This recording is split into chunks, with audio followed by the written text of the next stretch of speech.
Você está assistindo esse corte porque tem interesse em saber sobre o mundo financeiro.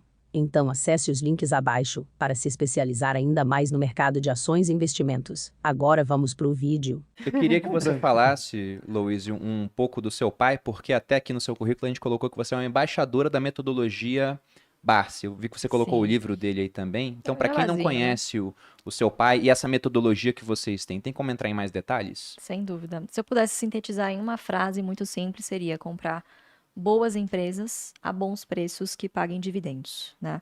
Boas empresas a gente tem bastante, empresas a bons preços também. Agora, o dilema é a dificuldade é você encontrar todas essas características ao mesmo tempo, né?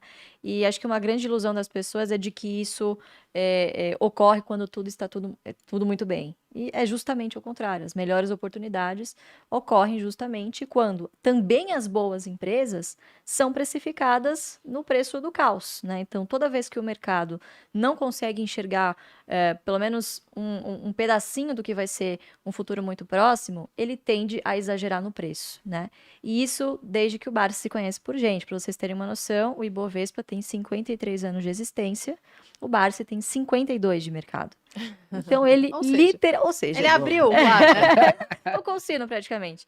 Ele literalmente viu de tudo, né? E mesmo assim não conseguiu prever, por exemplo, a catástrofe da pandemia. E acho que essa foi uma grande lição para a gente de que ter uma estratégia é fundamental, né? Porque ali você tinha um monte de gente desesperada dizendo para você ir para faça isso, faça aquilo, venda, né? E ele não, continuou tirando a soneca da tarde dele, né? Impressionantemente. O patrimônio derretendo e ele lá usando o fluxo de dividendos dele para engordar a carteira dele. Então, o dividendo ele não serve somente para te dar essa segurança no futuro, mas ele serve também para te dar um fluxo de caixa para nesses momentos em que boas oportunidades aparecem, você usa esse fluxo de caixa que vem dos dividendos para, obviamente, comprar essas boas oportunidades. Então, imaginem o tanto de gente que na época estava na bolsa, né? 2019, início de 2020, falava assim, bolsa 300 mil pontos, né? Então, assim, era de fato um excesso de otimismo que estava pairando ali.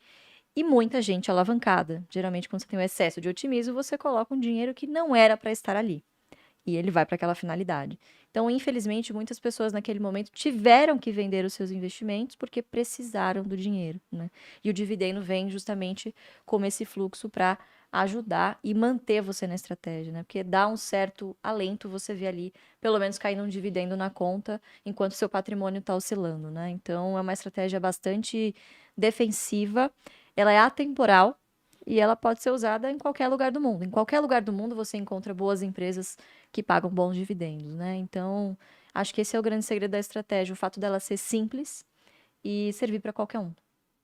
Bom, pegando até dentro dessa estratégia, então, pensando na composição de uma carteira de investimentos, o que vocês defendem é uma carteira 100% exposta a essas empresas?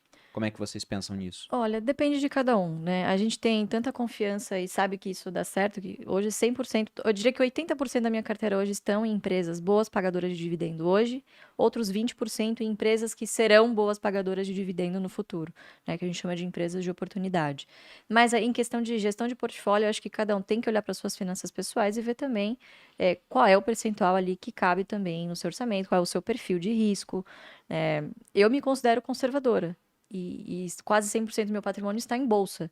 Então, perfil de risco também é uma coisa muito pessoal, né? Em alguns momentos eu já tive mais do que 100% do meu patrimônio em bolsa se contar as ações compradas a termo, 110, 120, Alavancagem, que é o que eu vou ter que exatamente. pagar no futuro.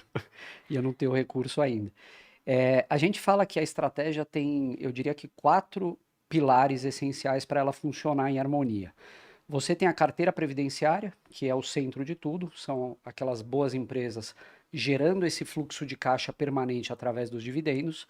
Você tem uma carteira do que a gente chama de carteira de oportunidades, que são empresas ou que a gente identifica uma distorção de preço muito explícita e não necessariamente essa empresa vai te pagar um dividendo, ou são empresas que no futuro podem vir a ser pagadoras de dividendo. Mas você vai fazer operações ali eu diria, de curto, médio prazo, para turbinar a compra de mais empresas previdenciárias daquela primeira carteira. Então, pilar 1, pilar 2. E o teu caixa, né? O teu caixa, ele vai estar dividido entre uma reserva de oportunidade, que é a reserva que vai te dar o poder de fogo no momento que a bolsa derrete. Então, de nada adianta você falar, poxa, eu quero comprar na baixa, eu quero comprar, se você não tiver poder de fogo para comprar nessa hora. E uma reserva de emergência, que é aquela que você não vai querer mexer nunca, que é para eventualidades, sei lá, uma perda de emprego, problema de saúde, etc. Até para evitar ter que vender as ações em um momento ruim de mercado, porque não tinha uma reserva. Exatamente. É que tudo isso também envolve uma questão comportamental muito forte, né? A pessoa às vezes sabe como é que é a estratégia, só que a hora que tá caindo, o mundo tá um caos, tá desabando, muita gente fala, eu não vou comprar porque eu tô esperando cair um pouco mais, sabe? Dessa vez é diferente. Dessa vez é vai ser diferente. Quantas vezes a gente já ouviu isso, né? Nós mesmos passamos, por exemplo, por 2008, teve 3 circuit breaker na bolsa, e a gente achou que já tinha vivido absolutamente tudo. Aí veio a pandemia e deu 6 na cabeça, ou seja, assim, qual que é o comportamento que a gente tem que adotar nessas horas, né? A gente tem que ser... O Warren Buffett, ele fala isso, né? Para ser ganancioso quando todos estão medrosos e o contrário, né? Então, assim, trabalhar esse comportamento no investidor, isso é o mais difícil, acho que no dia a dia, porque é uma estratégia que, embora seja atemporal, ela é vencedora, só que as pessoas, elas não conseguem no dia a dia, muitas vezes, segurar a ação, ficam excitadas por vê-las, de repente, subindo pra caramba e tem muito medo quando ela tá caindo. Então, desenvolver esse comportamento é praticamente criar um hábito que a gente está falando, né? E isso, enraizar um hábito dentro de uma pessoa, de um investidor, que é para a vida toda, é um negócio muito complexo, sabe? Então, viver de dividendo é para todo mundo, mas é uma jornada de, longuíssimo prazo. Sim. Longuíssimo prazo é a vida toda. Você está disposto a correr esse longuíssimo prazo? Essa é a pergunta que a gente coloca. E o fato da gente estar todo dia martelando é justamente para que a pessoa entenda e enraize isso de uma forma que ela não vai tirar mais da vida dela.